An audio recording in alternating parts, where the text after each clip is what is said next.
Solesa di Gedung Merah Putih KPK. Tifal, di satu sisi sebenarnya KPK sudah mengeluarkan surat pemberhentian dengan hormat, sementara di sisi lain Kapolri ini sudah mengeluarkan surat perpanjangan penugasan Brigjen Endar di KPK.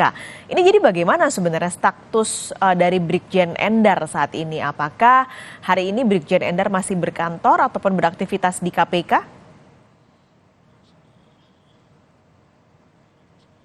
Terakhir kali Endar Priantoro menyampaikan bahwa dirinya masih bekerja di KPK, masih bisa mengakses Gedung Merah Putih dengan statusnya masih bekerja di bidang Direktorat Penyelidikan.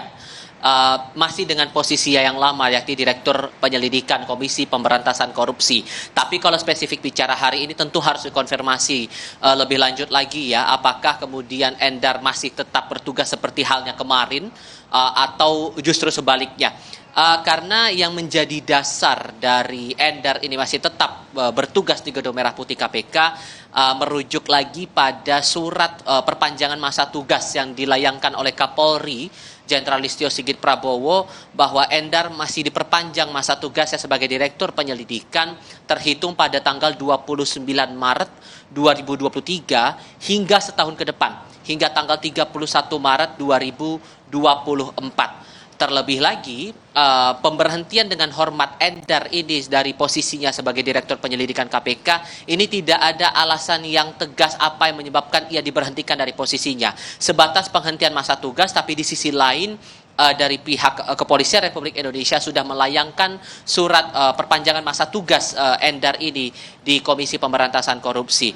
Itu di satu sisi yang saya cermati, tapi di sisi lain dari pihak KPK, kami dari para wartawan juga menerima keterangan tertulis dari Kepala Bagian Pemberitaan KPK belum lama ini, Ali Fikri, menyampaikan bahwa pada hakikatnya penghentian dengan hormat Endar Priantoro ini spesifik begitu, tapi kalau secara umum baik itu kepada karyawan ataupun juga pegawai yang lain di tubuh KPK, penghentian dan penghadapan kembali Dirlidik ini dilakukan secara kolektif kolegial. Ia menegaskan lagi bahwa keputusan pemberhentian dengan hormat Endar Priantoro ini sudah dilakukan lewat rapat pimpinan dan dihadiri oleh 5 pimpinan KPK di situ.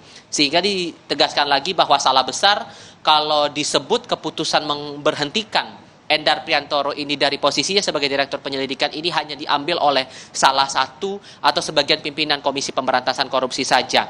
Berkembanglah kemudian ada dugaan bahwa pemberhentian Endar dari KPK ini buntut dari pengusutan kasus Formula E di Jakarta.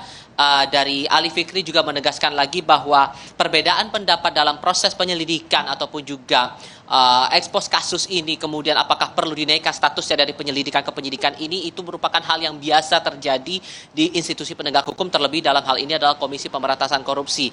Dan ini juga yang masih kami tunggu konfirmasinya saat Endar sudah menyampaikan laporan begitu kepada Dewan Pengawas KPK sehubungan dengan adanya dugaan pelanggaran kode etik atas pemberhentian dirinya ini, apakah ada bentuk tindak lanjut lain yang akan dilakukan oleh para pimpinan ataupun juga dalam hal ini dua pihak, Ketua dan Sekjen KPK yang dilaporkan oleh Endar. Ini masih kami tunggu konfirmasi dari otoritas KPK. Paskalis. Tifal, ini kan sebenarnya kemarin laporan sudah disampaikan ke Dewan Pengawas. Nah, bagaimana nantinya mekanisme yang akan berlangsung di Dewas?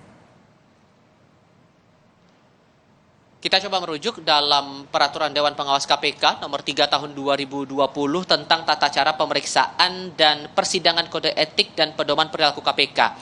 Pada intinya nanti setelah laporan diterima dari pelapor kepada pihak Dewan Pengawas KPK, nantinya akan dilakukan proses klarifikasi terlebih dahulu sebagai bahan awal bisa dikatakan bahan dasar begitu sebelum akhirnya diputuskan patut dibawa ke sidang etik atau tidak. Nanti dalam proses klarifikasi pelapor dan terlapor ini akan dimintai sejumlah keterangan, begitu diperkuat lagi dengan bukti-bukti yang mereka bawa.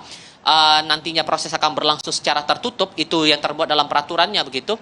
Saat hasil klarifikasi sudah didapatkan dan termuat dalam laporan hasil klarifikasi, hasil atau laporan itu akan dibawa kepada Dewan Pengawas KPK. Saat Dewan Pengawas merasa bahwa ini sudah cukup bukti, maka hasil klarifikasi akan dibawa ke dalam sidang etik. Tapi kalau tidak, maka laporan akan dihentikan dan tidak akan ditindaklanjuti dalam sidang etik. Paskalis. Baik, Tifal Solesa, terima kasih melaporkan langsung dari Gedung KPK Jakarta.